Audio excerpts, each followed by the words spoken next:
Smart Home Manager, why I replaced traditional care with one control system. The rain tapped softly against the bedroom window as Margaret reached for the lamp switch in the dark. Her fingers fumbled along the unfamiliar wall, searching. She'd lived in this house for 32 years, but lately, the simple things felt harder. She wasn't losing her memory.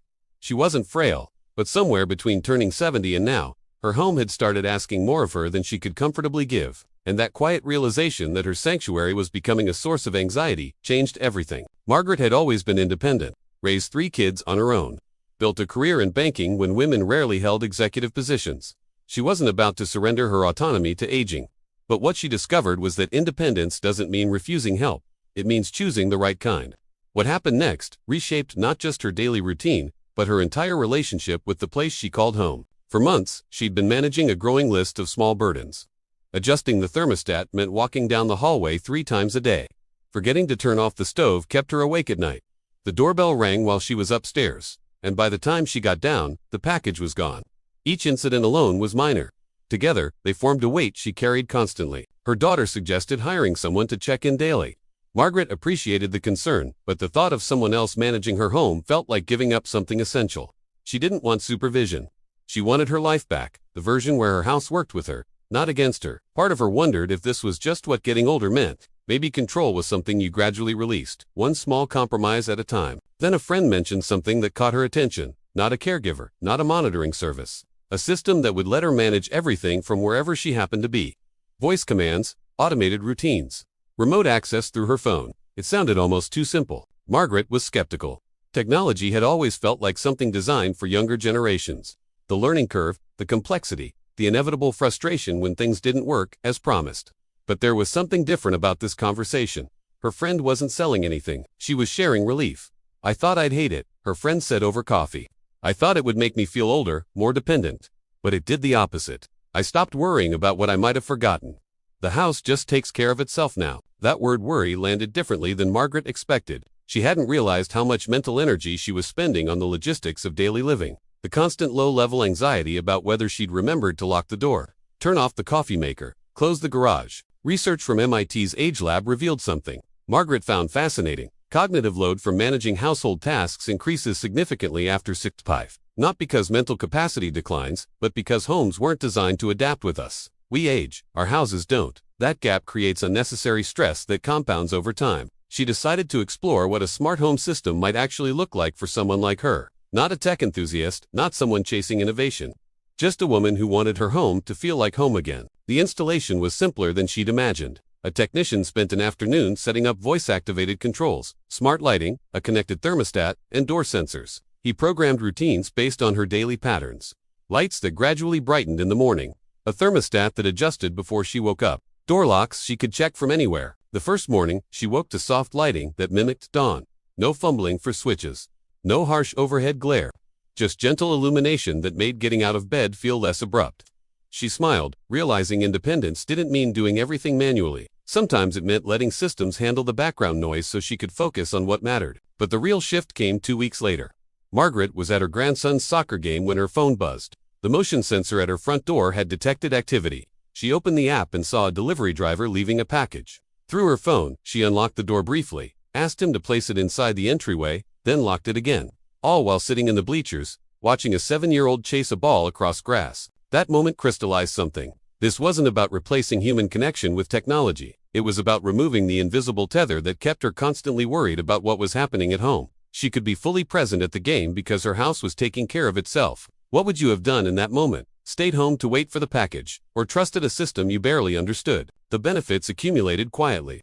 Her energy bill dropped by nearly 30% because the thermostat learned her schedule and stopped heating empty rooms. She slept better knowing she could verify the doors were locked without getting out of bed. When her sister visited, Margaret pre-programmed the guest room lighting and temperature to her preferences. Small acts of hospitality that would have required constant attention now happened automatically. But there was something deeper shifting to Margaret noticed she was saying yes to more invitations. Dinner with friends.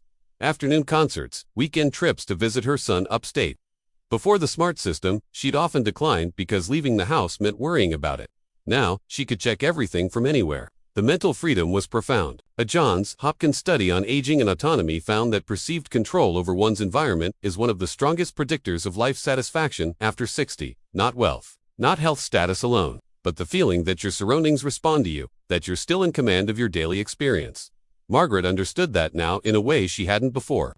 The system didn't make her dependent, it restored the independence she'd been losing one forgotten task at a time. She sat in her reading chair one evening, book in hand, and said aloud, "Dim the lights to 40%. The room softened around her. No switch to find no interruption to her reading, just a house that listened and responded. It felt less like technology and more like having a home that understood her. Of course, there were adjustments. The first week, she kept manually checking things out of habit, walking to the thermostat even though she'd already adjusted it by voice, getting up to verify the door was locked even though her phone showed it was. Trust took time. But gradually, the anxiety that had become background noise in her life began to fade. Her daughter noticed during a visit. "You seem lighter, Mom," she said.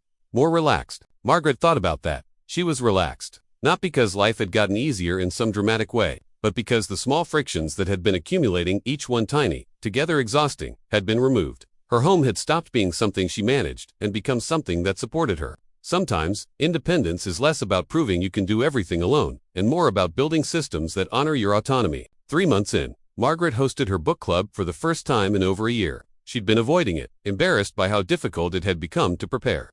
Making sure the house was at the right temperature. Timing the lighting for late afternoon into evening. Remembering to unlock the door when members arrived. This time, she programmed everything in advance. The lights adjusted automatically as the sun set. The doorbell sent her a notification when each guest arrived, and she could unlock the door from the kitchen while preparing refreshments. The thermostat maintained comfortable warmth without her touching it once. She was fully present with her friends, not distracted by logistics. After everyone left, one member lingered. "I've been thinking about something like this," she admitted quietly, "but I worry it means I'm giving up. That I can't handle my own home anymore." Margaret recognized that fear. She'd carried it herself. "I thought the same thing," she said. "But it's not about what you can't do. It's about clearing space for what you want to do. I don't want to spend my energy managing light switches and thermostats. I want to spend it with people I love, doing things that matter." Her friend nodded slowly. That distinction between capability and priority seemed to shift something in her expression. What surprised Margaret most wasn't just how the smart home manager made daily tasks easier, but how it gave her back a sense of control she hadn't realized she'd lost. The worry that had hummed constantly in the background about safety, about forgetting something important, about whether she was still capable of managing her own space, had gone quiet. She didn't expect such a clear shift in daily comfort. She tested it quietly over time, and the difference wasn't small. This isn't a promotion, just sharing something that genuinely transformed her relationship with her home and her own independence. She'll leave information below for anyone who wants to explore what this kind of system might look like for them. The content is for educational and informational purposes only. It does not constitute medical, financial, or professional advice, and should not be used as a substitute for guidance from qualified professionals. All decisions made based on this content are the sole responsibility of the individual. Winter arrived early that year. Margaret watched snow fall outside her window while her coffee brewed automatically in the kitchen below. The house had already warmed to her preferred morning temperature. The lights had brightened gradually, mimicking sunrise even on this gray December morning. She thought about the version of herself from 6 months ago, the one who'd felt the walls of independence slowly closing in. That woman wouldn't recognize this ease. Not because everything had changed, but because the invisible weight of constant household management had lifted. When she poured her coffee that morning, the light hit differently through the snow-dusted window, not because the room had changed, but because her home had become a partner again, not a burden. And that shift, quiet as it was, had given her back something she'd thought was slowly slipping away, the freedom to live on her own terms. She called her son that afternoon. They talked about holiday plans. He offered, as he always did, to help her with anything she needed around the house. She smiled, appreciating the love behind the offer but no longer needing it in the same way. "I'm good," she said simply, and she meant it. The months that followed brought their own revelations. Margaret started teaching a watercolor class at the community center, something she'd wanted to do for years but never had the mental space for. When you're constantly managing the details of keeping a house running, creative pursuits feel like luxuries you can't quite afford.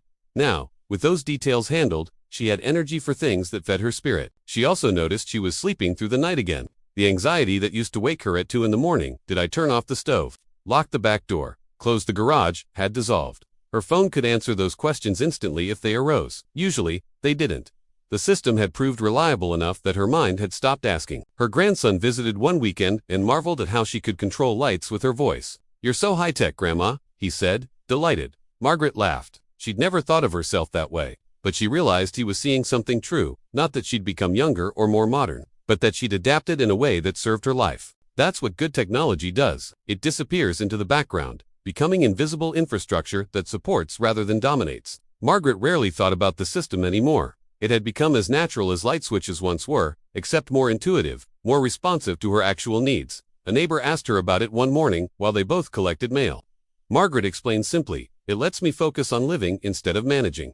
That sentence seemed to capture everything. The neighbor nodded thoughtfully, and Margaret could see her own earlier skepticism reflected back. "I always thought smart homes were for young people," the neighbor said, "or for people who couldn't take care of themselves anymore." Margaret understood both assumptions. She'd held them herself. "It's neither," she said gently. "It's for anyone who wants their home to work with them instead of against them. Age doesn't matter. What matters is whether you're spending your energy on things that drain you or things that fulfill you." That distinction had become clear to her over these months. Energy is finite, especially as we age. The question isn't whether we can still do everything we once did. Often we can, but whether doing those things is the best use of our remaining vitality. Managing household minutiae was draining her. Creating art, connecting with friends, teaching young people to see beauty in watercolor washes, those things fulfilled her. The smart system hadn't given her new abilities.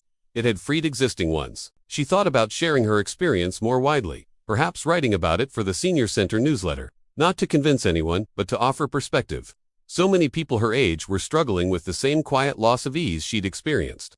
They were adapting by lowering expectations, accepting discomfort as inevitable, or reluctantly accepting help that felt like dependence.